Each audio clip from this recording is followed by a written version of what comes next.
Hello friends, welcome back to my channel. ఇవాళ నేను fried rice ఎలా చేస్తున్నానో చేసి చూపిస్తున్నాను.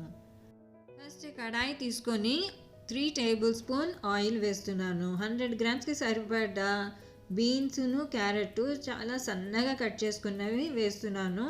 జస్ట్ ఫ్యూ సెకండ్స్, 30 సెకండ్స్ చాలండి. అలా పైన వేయించిన తర్వాత పైన ఉప్పు, 1 టీ స్పూన్ బ్లాక్ పెప్పర్ కూడా వేసి కలిపేయడమే. అండ్ క్యారెట్ను బీన్స్ పచ్చి పచ్చిగానే ఉండాలి, ఫ్రై చేయకూడదు మరీను, లేదా బాయిల్ కూడా చేయకూడదు. నేను 1 గ్లాస్ బాస్మతి రైస్ ముందరే ఉడికించి పెట్టాను, అది వేసి కలిపేస్తున్నాను. 1/4 టీ స్పూన్ అజినోమోటో వేసి కలిపేస్తున్నాను.